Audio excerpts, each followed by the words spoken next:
إلهي بزنته لنكا مران منجدون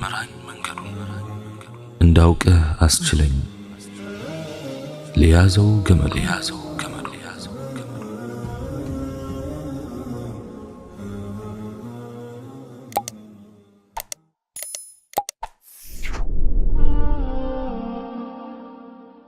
بسم الله.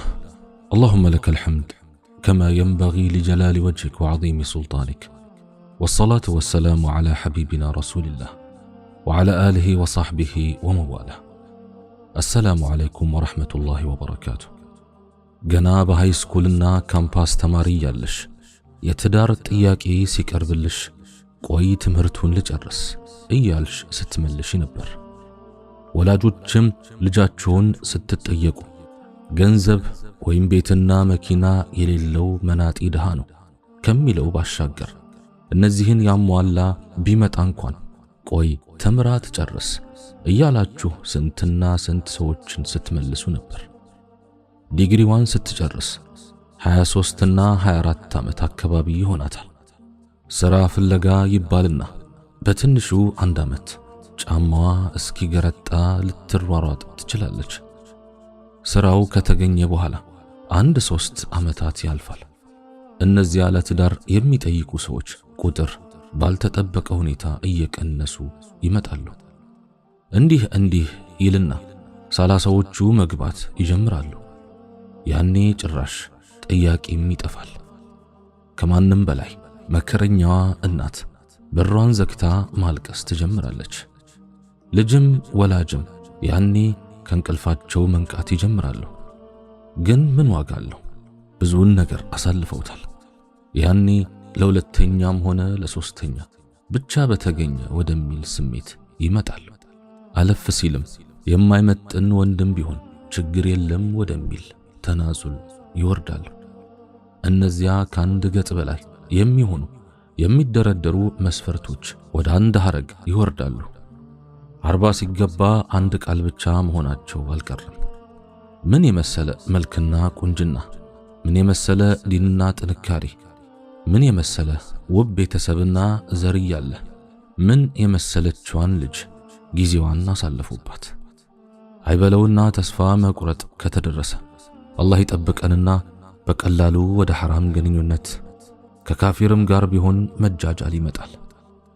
መፍትሄ ገና ሃይስኩል እያለሽም ይሁን ግቢ ላይ እያለሽ ሸሪዓው ባዘዘው መልኩ የሚሆንሽ የትዳር አጋር ከተገኘ በጊዜ ተሰተሪ። በዚህ ወቅት አማርጠሽ የማግባት ሰፊ እድል አለሽ። ማግባት ትምህርትን አያስቋርጥም። ካገባሽ በኋላ ያስተምርሽ። ወላጆችም በኋላ ከመጨነቅ በዚህ ወቅት ብዙም ሳታካብዱ በሐላሉ ሰትሯቸው። ወኋላ ለናንተም ስቃይና ጭንቀት ነው። በመጨረሻም ምንም ይሁን ምን ያለነው በጠፊዋ ዓለም በዱንያ ላይ ነውና ለሁሉም ነገር በሐላሉ ሰበብ ማድረስ፣ አላህን መፍራትና እርሱን መለመን፣ ጉዳይን ወደ እርሱ ማስጠጋትና በርን ዘግቶ ከእርሱ ጋር ማንሾካሾክ መረሳት የለበትም። ያኔ አይሆንም ብለን ያልነው ሁሉ አድርጎት እናገኘዋለን። ሆኖም ግን መዳረሻችን አኺራ ነውና ለሁሉም ነገር ሰብር ማድረግ፣ ለሙእሚን ከዱንያ ይልቅ አኺራ የተሻለ መኖሪያው መሆኑን ማሰብ፣ ዱንያ ሁሉ ነገሯ ፈተና የሆነች መሆኗን ማወቅ ያስፈልጋል። ብሩህ አእምሮ ያለው ማንኛውም ሰው አንድ መንገድ ወደ የት እንደሚወስድ ሳያውቅ በዚያ መንገድ መግባት የለበትም። መጨረሻውን ሳያስቡ አንድ ነገር ውስጥ መግባት ተጀምሮ እስኪያልቅ ሰዎችን ሲያጠፉ የኖረ ጉዳይ ነው። አላህ ሱብሓነሁ ወተዓላ የዝሙትን መንገድ አስከፊ መንገድ አድርጎታል። አዑዙ ቢላሂ ሚነ ሸይጣኒ ረጂም። ወላ ተቅረቡ ዚና ኢነሁ ካነ ፋሒሸተን ወሳአ ሰቢላ። ዝሙትንም አትቅረቡ እርሱ በርግጥ መጥፎ ሥራ ነውና መንገድነቱም ከፋ። ሱረቱል ኢስራ አንቀጽ 32። የዝሙት መንገድ ከመንገዶች ሁሉ አስከፊ ነው። ዝሙትን የሚከታተሉ ሁሉ መጨረሻቸው ገሃነም ነው። ቀብራቸውም በጋለ እሳት ተሞልቶ ይጠብቃቸዋል። ከስራቸው የእሳት ነበልባል እየተነሳ ሲፈጃቸው ወደ ላይ በመውጣት ከእሳቱ ለመዳን ይሞካክራሉ። ነገር ግን መልሰው ወደ ነበሩበት ቦታ ይወድቃሉ። በዚህ መልክ እየተሰቃዩ እስከ ለተቂያማ ይቆያሉ። ይህን ሁኔታ የአላህ መልእክተኛ ዓለይሂ ሰላቱ ወሰላም በህልማቸው አላህ አሳይቷቸው ለሰሓቦቻቸው ነግረዋል። ሰሙራ ብን ጁንዳብን ረዲየላሁ ዐንሁ ጠቅሰው ቡኻሪ እንደዘገቡት የአላህ መልእክተኛ ዓለይሂ ሰላቱ ወሰላም ብዙ ጊዜ ለባልደረቦቻቸው ዛሬ ህልም ያየ ካለ ይንገረን ይሉ ነበር። እሳቸው ህልም አይተው ከሆነም ይነግሩን ነበር። አንድ ቀን ይህን ነገሩን ብለው ካወሩት ረጅም ሐዲስ ውስጥ የሚከተለው ይገኝበታል። ዛሬ ሌሊት 2 መጪዎች መጡና ተነስ እንሂድ አሉኝ። እኔም እሺ ብዬ አብሬያቸው ሄድኩ። ከዚያም ወደ ላይ ወጣን። እዚያም ራቁት የሆኑ ወንዶችና ሴቶችን አየን። እነዚህ እርቃናቸውን የሚታዩ ሰዎች ከስራቸው የእሳት ነበልባል እየተነሳ ይፈጃቸዋል። በዚህን ጊዜ በጣም ይጮኻሉ። እኔም እነዚህ እነማን ናቸው ብዬ ጠየቅኩ። እነሱም እነዚያ በምድጃ ግንብ ውስጥ ያየሃቸው ወንድና ሴቶች ዝሙተኞች ናቸው አሉኝ። አልኸራኢጢ አላህ ይዘንላቸው ሑዘይፋን ጠቅሰው እንደዘገቡት የአላህ መልእክተኛ ዓለይሂ ሰላቱ ወሰላም እንዲህ ብለዋል፣ ሙስሊሞች ሆይ ዝሙትን ራቁ። ዝሙትን 6 ጥፋቶችን ያስከትላል። 3ቱ ዱንያ ላይ የሚከሰቱ ሲሆኑ 3ቱ ደግሞ አኺራ ላይ የሚከሰቱ ናቸው። በዱንያ የሚከሰቱት 3ቱ ጥፋቶች እፊትን ያጨልማል፣ የከፋ ድህነት ያስከትላል፣ ዕድሜን ያሳጥራል። በአኺራ የሚከሰቱት 3ቱ ጥፋቶች ደግሞ አላህን ያስቆጣል፣ ምርመራን ያጠናል፣ እሳት ያስገባል። ቡኻሪ ዘግበውታል። ሰሓባው አነስ ረዲየላሁ ዐንሁ ዝሙትን የሚያዘወትር ሰው ጣዖት አምላኪ ነው ብለዋል።